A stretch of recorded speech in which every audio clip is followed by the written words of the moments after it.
తెలంగాణలోని ఒక మారుమూల పల్లెటూరు. ఇక ఆ ఊరికి చివర వేప చెట్ల యొక్క నీడలో ఉండే ఓ చిన్న ఇల్లు. ఇక అదే ఇంట్లో నివసిస్తున్నారు మల్లేష్ మరియు లక్ష్మి దంపతులు. ఇక మల్లేష్ విషయానికి వస్తే తాను ఒక రైతు, వ్యవసాయమే జీవనాధారం. ఇక లక్ష్మి మంచి మనసున్న వ్యక్తి, అందరితోనూ హాయిగా నవ్వుతూ మాట్లాడే ఇల్లాలు. వారికి పెళ్ళైన 5 ఏళ్ల తర్వాత వారి కాపురంలోకి ఓ వెలుగు వచ్చింది. కవల మగపిల్లలు పుట్టారు. వాళ్ళను చూసి అందరూ అదృష్టవంతులు అనుకునేవారు. ఇక ప్రతిరోజు ఉదయం లక్ష్మి తన 2 పిల్లల్ని ఒళ్ళో పెట్టుకుని జోల పాడేది. మల్లేష్ పొలం నుండి వచ్చి వాళ్ళతో ఆడుకునేవాడు. ఆ ఇంట్లో నవ్వులు కేరింతలు, ఎల్లప్పుడూ సంతోషం. కానీ ప్రతి వెలుగు వెనుక ఒక చీకటి దాగుంటుందని వాళ్ళకు తెలియదు. ఇక లక్ష్మికి ఒక అక్క ఉంది. తన పేరు నిర్మల. ఆమె గద్వాల్ ప్రాంతాల్లో తన భర్తతో కాపురం చేస్తుంది. ఇక నిర్మలకు మొత్తం 3 ఆడపిల్లలు. వాళ్ళను బాగానే పెంచుతున్నారు. కానీ ఆమె అత్తింటి వాళ్ళు మాత్రం నిత్యం ఇబ్బంది పెట్టేవారు. మీ ఇంట్లో అసలు వంశోద్ధారకుడే లేడు, మగపిల్లాడు పుట్టనిదే ఈ వంశం ఆగిపోతుంది, అలా ప్రతిరోజు ఏదో ఒక మాట అంటూనే ఉండేవారు. ఇక ఆ మాటలు నిర్మల గుండెల్లో ముల్లుల్లా గుచ్చుకునేవి. తాను బయటకు నవ్వుతూ కనిపించిన లోపల ఓ కసి, ఒక అసూయ నెమ్మదిగా పెరుగుతూ వచ్చింది. ఒకరోజు నిర్మల కొన్ని రోజుల పాటు తన చెల్లెలు లక్ష్మి ఇంట్లో గడపటానికి వచ్చింది. ఇక అక్క రాకతో లక్ష్మి చాలా సంతోషంగా ఉంది. 2 అక్క చెల్లెళ్ళు కలిసి వంట చేసుకునేవారు. పాత రోజుల్లో కబుర్లు చెప్పుకునేవారు. కానీ నిర్మల మాత్రం మల్లేష్ ఒళ్ళు ఆడుకుంటున్నటువంటి 2 మగపిల్లల మీదే తన దృష్టి ఉండేది. తన చూపుల్లో ప్రేమ లేదు.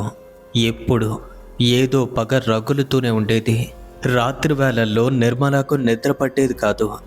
నా చెల్లెలకి 2 మగపిల్లలు, నాకు ఒక్కడు కూడా లేడు. దేవుడు నాకు ఇంత అన్యాయం ఎందుకు చేశాడు, ఎందుకు అనే లోపలే మదన పడేది. ఇక ఆ ఆలోచనలు రాను రాను విషంలా మారాయి.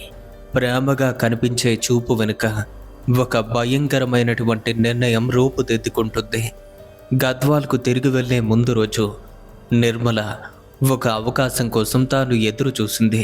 లక్ష్మి నెలసరి అయిన తర్వాత స్నానానికి వెళ్ళినటువంటి సమయంలో ఎవ్వరూ చూడకుండా తాను వాడినటువంటి ఒక శానిటరీ ప్యాడ్ని రహస్యంగా తీసుకుని ఓ గుడ్డలో చుట్టి దాన్ని వెంటనే తన బ్యాగ్లో పెట్టేసింది. గ్రామీణ నమ్మకాల ప్రకారం ఎవరైనా ఒక వ్యక్తి యొక్క శారీరక అవశేషాలు అవి ఖచ్చితంగా శక్తివంతమైనటువంటి తాంత్రిక ప్రక్రియలకు గొప్ప సాధనాలుగా పనిచేస్తాయి అని భావిస్తారు. ఇక నిర్మల మనసులో అప్పటికే ఒక భయంకరమైనటువంటి ప్రణాళిక సిద్ధమైపోయింది.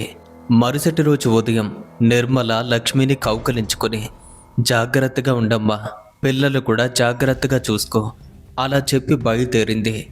ఇక లక్ష్మి ఆనందంగా వీడ్కోలు ఇచ్చింది. తన సొంత అక్క ఎంతటి ఘోరమైన శాపాన్ని తెచ్చిపెట్టబోతుందో తాను కలలో కూడా ఊహించలేదు.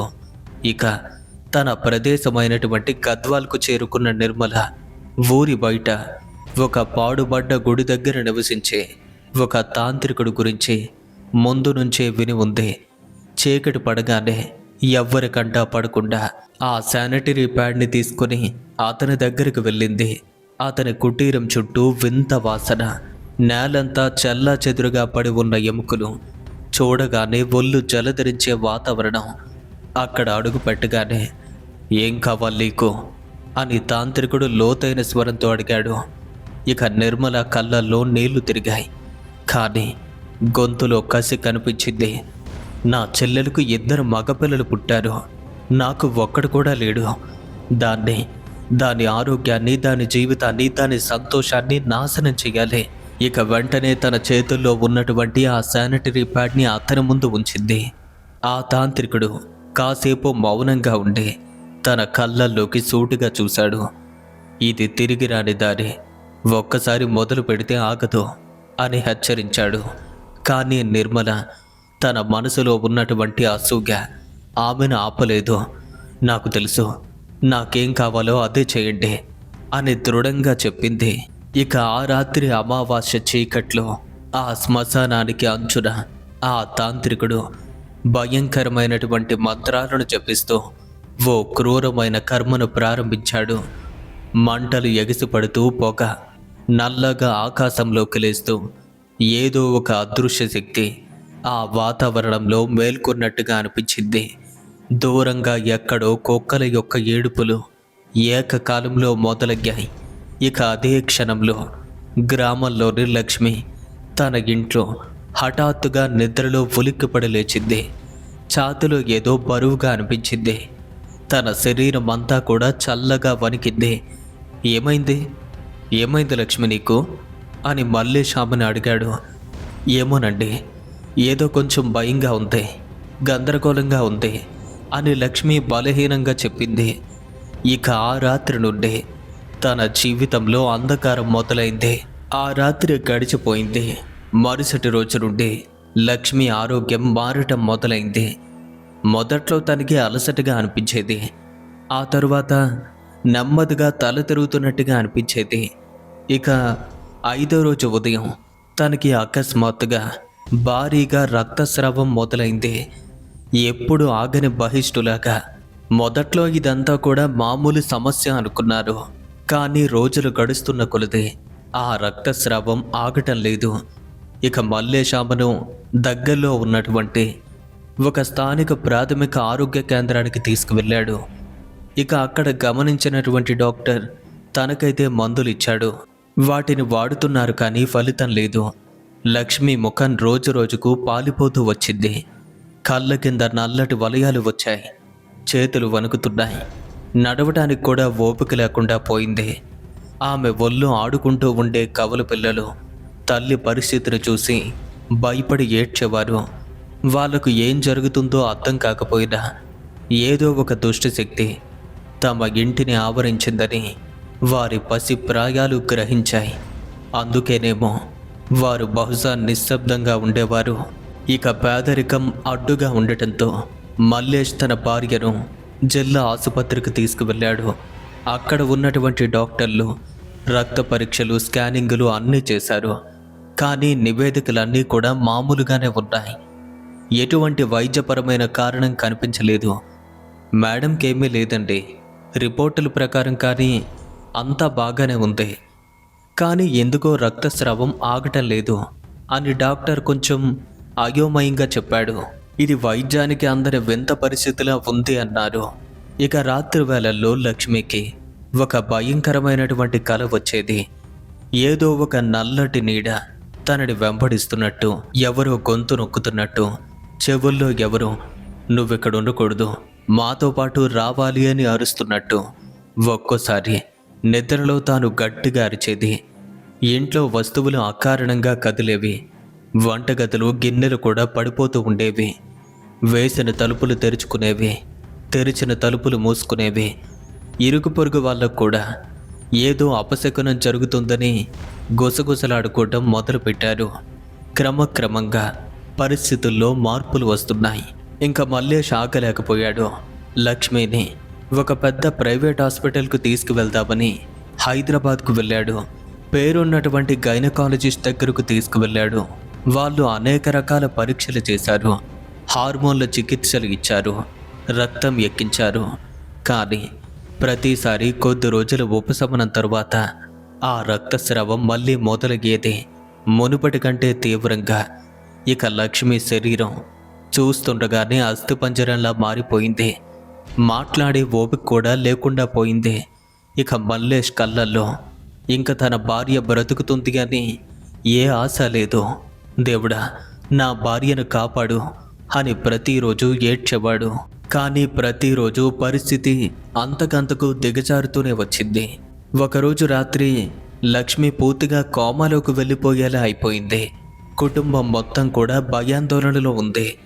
ఆమెను బ్రతికించుకోగలమా అని అత్తగారు కన్నీళ్లతో అడిగింది. ఇక ఆ క్షణంలో మల్లేష్ మనసులో ఒక ఆలోచన వచ్చింది. వైద్యానికి అందరికీ సమస్య వెనుక ఏదో శక్తి ఉందేమో.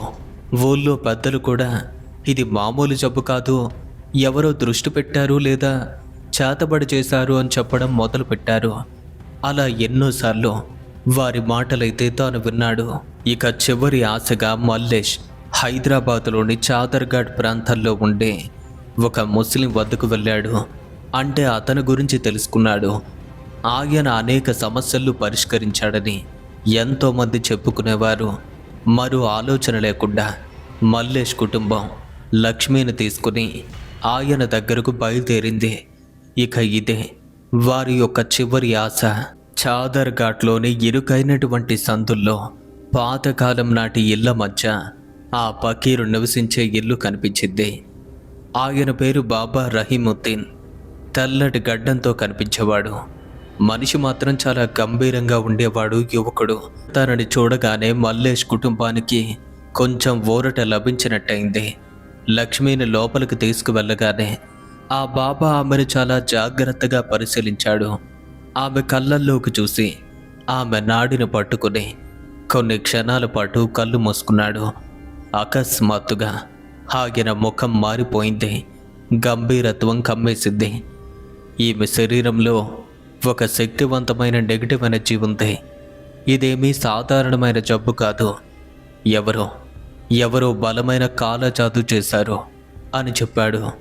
ఆ కుటుంబం అంతా నిశ్శబ్దమైపోయింది.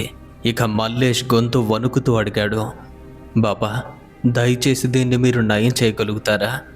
ఇక వెంటనే అతను తలూపి, చేయగలుగుతాను, కానీ ఇక్కడ కాదు, మీ ఇంటికి కూడా నేను రావాల్సి ఉంటుంది. ఎందుకంటే ఎక్కడైతే ఈ శక్తి ప్రవేశించిందో అక్కడే దీన్ని బయటకు పంపాలి అని గట్టిగా చెప్పారు. ఇక 2 రోజుల తరువాత బాబా రహీముద్దీన్ వారితో పాటు గ్రామానికి చేరుకున్నాడు. ఇక ఆ ఇంటికి చేరుకున్న మరుక్షణమే కాసేపు ఇంటి ముఖద్వారం దగ్గర నిలబడి గోడల వైపు కిటికీల వైపు పరిశీలనగా చూశాడు. ఆ ఇంట్లో ఏదో ఒక చీకటి నీడ ఉంది అని అర్థమైంది.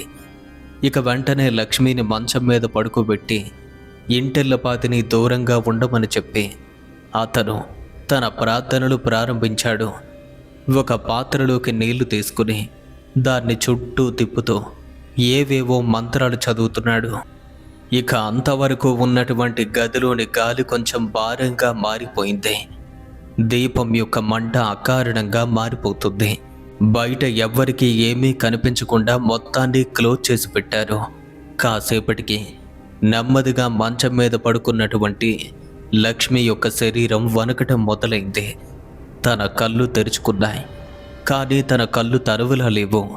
తన నోటి నుండి ఒక వింత లోతైన పురుషుని యొక్క స్వరం లాంటిది చాలా గట్టిగా వినిపించింది. అది అసలు ఆమె గొంతే కాదు. ఇక వెంటనే బయట ఉన్న వాళ్ళందరినీ లోపలికి రమ్మని చెప్పాడు.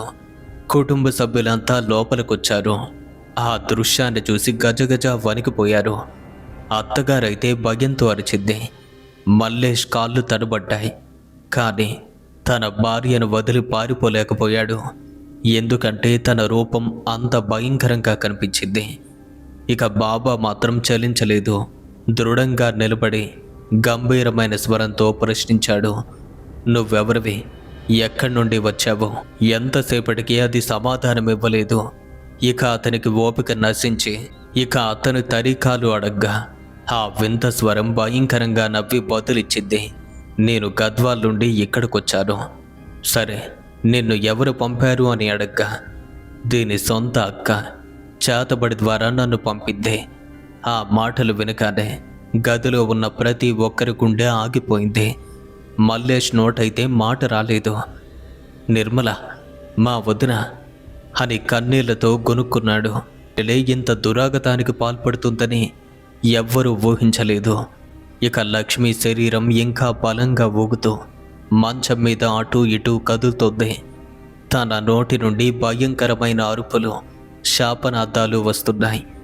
ఇక వెంటనే అతని చేతిలోని నీళ్లు హఠాత్తుగా వేడెక్కాయి, ఆవిరిగా మారిపోతున్నాయి. ఇక ఆ క్షణం అది సాధారణ నీటి పాత్ర కాదని వారికి స్పష్టమైంది.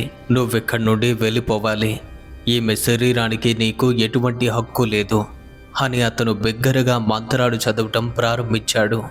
ఇక ఆ శక్తి మరింతగా రెచ్చిపోగి లక్ష్మి శరీరం మొత్తాన్ని కుదిపేస్తుంది. కుటుంబం మొత్తం కూడా భయంతో వణుకుతూ ఏం జరుగుతుందా అని ఊపిరి బిగబట్టి చూస్తూ నిలబడింది. ఇక అప్పుడే తనలో ఉన్నటువంటి ఆ భయంకరమైన శక్తి గట్టిగా నవ్వటం మొదలుపెట్టింది. ఎందుకు నవ్వుతున్నావు?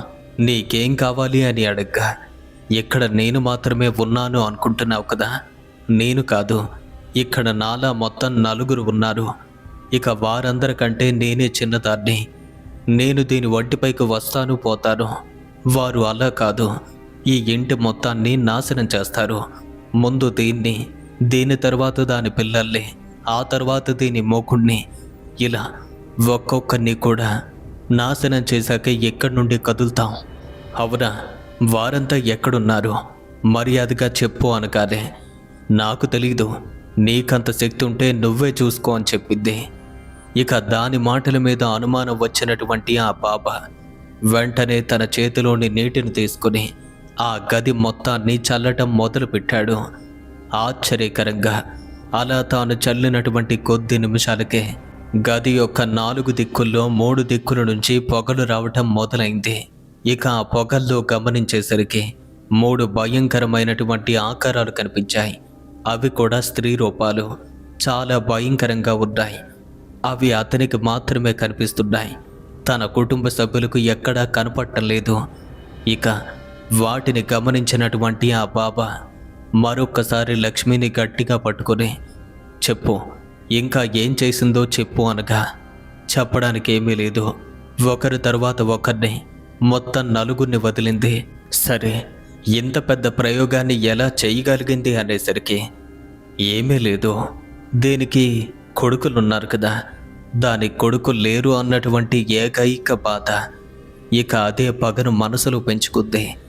ఒకరోజు రాత్రి, అంటే ఇది ఇక్కడి నుండి గ్రామానికి వచ్చేలోపు, ఈమె వాడుతున్నటువంటి ఒక శానిటరీ ప్యాడ్ని దొంగతనంగా తన బ్యాగులో పడేసింది. దాన్నే ఆ రోజు మాంత్రికుడి వద్దకు తీసుకొచ్చింది. అక్కడ ప్రయోగం జరిపించింది.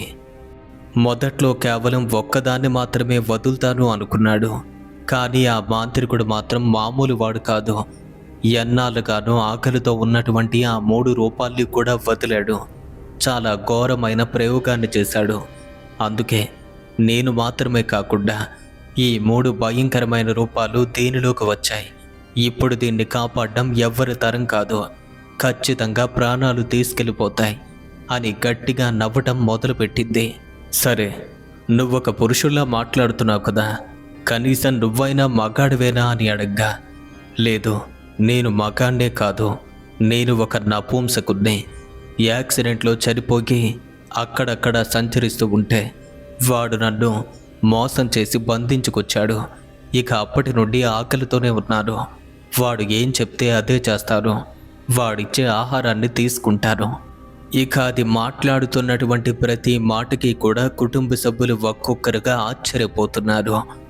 అసలు ఒక సొంత అక్క ఈ విధంగా ఎలా చేయగలుగుతుంది? అది ఎలాంటి గుణం కలిగి ఉండకపోతే తన చెల్లి యొక్క శానిటరీ ప్యాడ్ని దొంగిలించి ఇంత ఘోరానికి పాల్పడి ఉంటుంది? అసలు వారికి ఏమీ అర్థం కాలేదు. వారి కళ్ళ ముందు జరుగుతుంది, అసలు నిజమా లేదంటే అబద్ధమా కూడా తెలియటం లేదు. ఇక ఆ శక్తి నుండి తనని కాపాడాలి అనుకున్నారు. గది మొత్తం అప్పటికే ఓ వింత చలికి లోనైంది. అది వేసవికాలం అయినప్పటికీ ఆ గోడలు మంచుల్లా చల్లబడ్డాయి. గదిలో ఉన్న దీపాలు ఆరిపోతున్నాయి, వెలుగుతున్నాయి. ఇక బాబా రహీముద్దీన్ మాత్రం ఏమాత్రం భయపడకుండా తన చేతిలో ఉన్నటువంటి ఒక మాలను గట్టిగా పట్టుకుని మరింత గట్టిగా మంత్రాలు చదవటం ప్రారంభించాడు. ఇక అప్పుడే లక్ష్మిని మిగతా 3 శక్తులు కూడా ఆవహించాయి. తన శరీరాన్ని ఆవహించినటువంటి ఆ శక్తులు మళ్ళీ మళ్ళీ అరుస్తూ, మమ్మల్ని వెళ్ళగొట్టలేవు, మమ్మల్ని పంపింది బలమైనటువంటి ప్రయోగం ద్వారా, మేమిక్కడే ఉంటాం అని భీకరంగా అరుస్తున్నాయి. మంచం కదిలిపోతుంది, గోడలపైన నీడలు వింతగా కదులుతున్నాయి. ఇక మల్లేష్ కళ్ళల్లో నీళ్లు కారుతున్నా భార్యను చెయ్యి పట్టుకోవాలని ముందుకు వెళ్ళాలి అనుకున్నాడు. ఇక బాబా వెంటనే వారించాడు, వద్దు, ఇప్పుడు తాకొద్దు, ముట్టుకున్నావంటే నీకు కూడా హాని చేయగలుగుతుంది, వెనక్కి తగ్గిపో అని చెప్పగా మౌనంగా అక్కడి నుండి వెనక్కి వెళ్ళి ప్రార్థించడం మొదలుపెట్టాడు.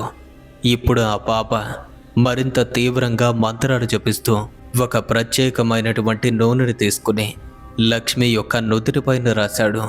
ఇక ఆ క్షణంలో లక్ష్మి యొక్క శరీరం మరింత భయంకరంగా వెలువెల్లాడింది.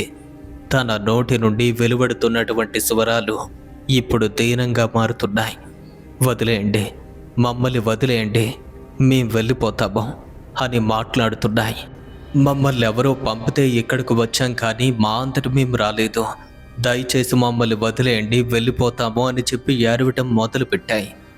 అదంతా కూడా నాకు సంబంధం లేదు. ఎందుకంటే మీరు ఎవరి చేత పంపబడ్డారో అది నా సమస్య కాదు. కానీ మీరు ఈ నిర్దోషి అయినటువంటి స్త్రీని, ఆమె బిడ్డల్ని పట్టుకున్నారు. మర్యాదగా వదిలి వెళ్ళిపోండి అని గట్టిగా ఆజ్ఞాపించాడు. ఎంతసేపటికి వెళ్ళిపోతాయి అని అంటం తప్ప అస్సలు వదలటమే లేదు. ఇక దృఢమైనటువంటి శక్తితో మరింతగా మంత్రాలు జపించారు. అలా గంటల తరబడి పోరాటం సాగింది. ఇక అర్ధరాత్రి దాటినా సరే తాను ఆకలేదు. చెమటలు కారుతున్నా, శరీరం అలసిపోతున్నా మంత్రాలు ఆపలేదు. కుటుంబ సభ్యులు గదిలోనే మోకాలపైన కూర్చొని భయంతో దేవుణ్ణి ప్రార్థిస్తున్నారు. ఇక సరిగ్గా తెల్లవారుజామున 3 గంటల సమయంలో లక్ష్మి యొక్క శరీరం అకస్మాత్తుగా ఓ పెద్ద కుదుపుతో గట్టిగా ఊగిపోయింది. తన నోటి నుండి ఒక విచిత్రమైన, ఒక భయంకరమైనటువంటి కేకైతే వినిపించింది. అది మనిషి గొంతులానే లేదు, చాలా భయంకరంగా ఉంది.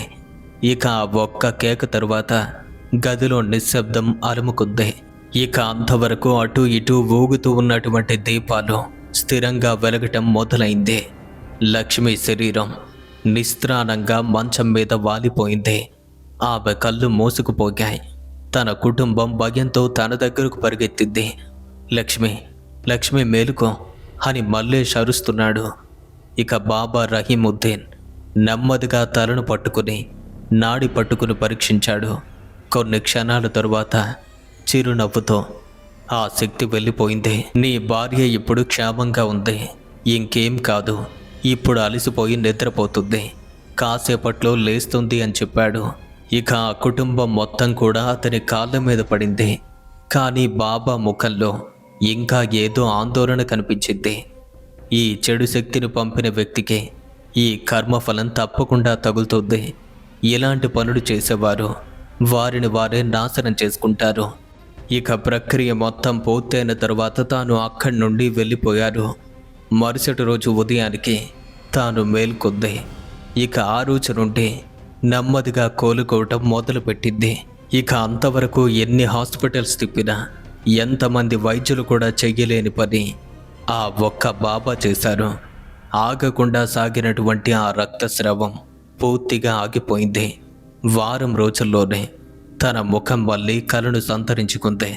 నెల రోజుల్లో మామూలుగా నడిచింది. తన కవల పిల్లలు మళ్ళీ ఒడిలోకి ఎత్తుకోగలిగింది. ఆ ఇంట్లో మళ్ళీ నవ్వులు వినిపించాయి.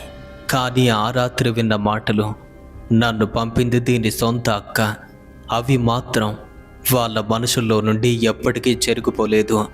ఆ కుటుంబం చాలా బాధపడింది. సొంత రక్త సంబంధీకురాలు తోడ పుట్టింది. తనతో నవ్వుతూ మాట్లాడిన అక్క తన వెన్నంటే ఇంత భయంకరమైన కుట్ర ఎలా చేసిందే? ఈ విషయాన్ని తెలుసుకున్నప్పుడు లక్ష్మి హృదయం ముక్కలైంది. నేనెప్పుడూ కూడా మా అక్కను చాలా ప్రేమగా చూసుకున్నాను, అయినా ఆమె నాకు ఇంత ద్రోహం ఎందుకు చేసింది అని లక్ష్మి కన్నీళ్లతో అడిగింది. కొన్ని నెలల తరువాత గద్వాల్ నుండి ఒక వార్త వచ్చింది. ఆ వార్త ఏంటంటే నిర్మల ఆరోగ్యం అకస్మాత్తుగా క్షీణించడం మొదలైందని, ఆమె కూడా వివరించలేని అనారోగ్యంతో బాధపడుతుందని. ఊళ్ళో పెద్దలు తాను చేసినటువంటి కర్మ తనకే వచ్చింది అంటున్నారు. అయితే మల్లేష్కి మరియు లక్ష్మికి దీని గురించి ఎటువంటి బాధ లేదు. వాళ్ళు కేవలం దుఃఖంతో, జాలితో మాత్రమే వార్తను విన్నారు. నిజంగానే వారిది చాలా మంచి మనసు. వారు బాధపడుతున్నారు తప్ప తనకు ఇలా జరిగింది అని సంతోషపడలేదు. ఇక ఈ భయంకరమైన అనుభవం తర్వాత మల్లేష్ మరియు లక్ష్మి ఒక నిర్ణయానికి వచ్చారు. తనని పూర్తిగా ఆ కుటుంబం నుండి దూరం పెట్టాలని. అది వారు కోపంతో తీసుకున్న నిర్ణయం అయితే కాదు. తమను తాము మరియు తమ పిల్లల్ని కాపాడుకోవటానికి వారు తీసుకున్నటువంటి ఒక అవసరమైన నిర్ణయం. లక్ష్మి తన పిల్లల్ని ఒడిలో పెట్టుకుని ప్రతి రాత్రి కూడా దేవుడికి దీపాన్ని వెలిగించేది. అసూయ, ద్వేషం ఇది మనుషుల్లో ఎంత భయంకరంగా మార్చేస్తాయో స్వయంగా నేనే అనుభవించాను. ఇలా ఎప్పుడు అందరితోనూ ఇదే విషయాన్ని మాట్లాడుతూ ఉండేది.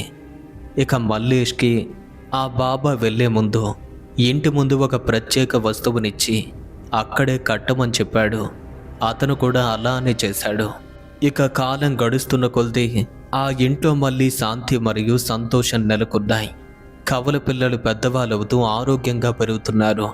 ఇక వాళ్ళ అక్క నిర్మల విషయానికి వస్తే తనకి అప్పుడు ఆరోగ్యం బాగాలేదు అని చెప్పారు కదా.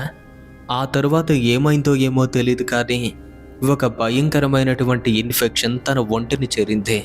ఆ తరువాత తన శరీరం రోజురోజుకి క్షీణించడం మొదలయ్యి ప్రస్తుతానికి కాళ్ళు చేతులు కూడా తీసుకోలేని పరిస్థితికి వచ్చింది. ఇక అప్పటి నుండి ఇప్పటి వరకు తాను పూర్తిగా మంచం పట్టేసి ఉంది. అయితే ఇలా జరగడానికి కారణమేంటో మీకు కూడా తెలుసు. నిజానికి మల్లేష్ కానీ లక్ష్మి కానీ తన అక్క పాడైపోవాలని వీరు తనలా ఏ ప్రయోగం కూడా చెయ్యలేదు.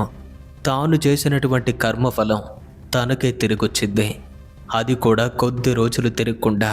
అయితే ఈ కథ మనకు నేర్పే గుణపాఠం ఒక్కటే: అసూయ మరియు ద్వేషం మనుషుల యొక్క హృదయాలను ఎంత విషపూరితంగా మార్చగలవో, అవి కుటుంబాలను ఎంతగా నాశనం చేయగలవో.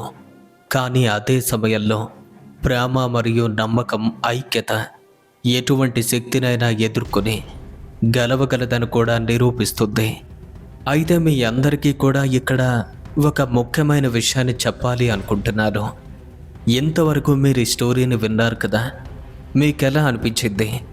అయితే మీలో చాలామందికి ఒక సందేహం ఉంటుంది, అసలు ఈ స్టోరీ నిజమేనా లేదా నేనే ఏదో కల్పించి చెప్తున్నారా అని. లేదు, ఇప్పుడు నేను మీకు చెప్పినటువంటి ఈ స్టోరీ అనేది నాతో షేర్ చేసుకున్న వ్యక్తి ఎవరో తెలుసా? తను లక్ష్మి కాదు, అలాగే మల్లేష్ గారు కూడా కాదు. వారిని ఈ కష్టం నుండి ఎవరైతే బయటపడేశారో అదే వ్యక్తి. ఇక అతనే మనల్ని కాంటాక్ట్ చేసి ఈ విషయాన్ని మనతో పాటు షేర్ చేసుకోవటం జరిగింది. అయితే అతను ఇలాంటి ఎన్నో విషయాలను పరిష్కరిస్తూ ఉంటారు. ఇక ఈ ఒక్క సంఘటన మాత్రమే కాదు, తాను డీల్ చేసినటువంటి ఎన్నో విషయాల గురించి త్వరలో ఎన్నో వీడియోలు మీ ముందుకు రాబోతున్నాయి. మరి వాటన్నింటినీ మీరు చూడడానికి సిద్ధంగా ఉన్నారా? అయితే ఇప్పుడే మన ఛానల్ను సబ్స్క్రైబ్ చేసుకోండి. అలాగే ఈ వీడియో కనుక మీకు నచ్చినట్టయితే లైక్ చేయండి, షేర్ చేయండి. మీ జీవితంలో జరిగిన భయంకరమైన సంఘటనల్ని మాతో పాటు మీరు షేర్ చేసుకోవాలి అనుకుంటే మన యొక్క ఇన్స్టాగ్రామ్కి డిఎం చేసి మా అందరితో కూడా ఆ విషయాన్ని షేర్ చేసుకునే ప్రయత్నం చేయండి. ఎవరికి తెలుసు, తరువాత రాబోయే కథ మీదే కావచ్చు కదా.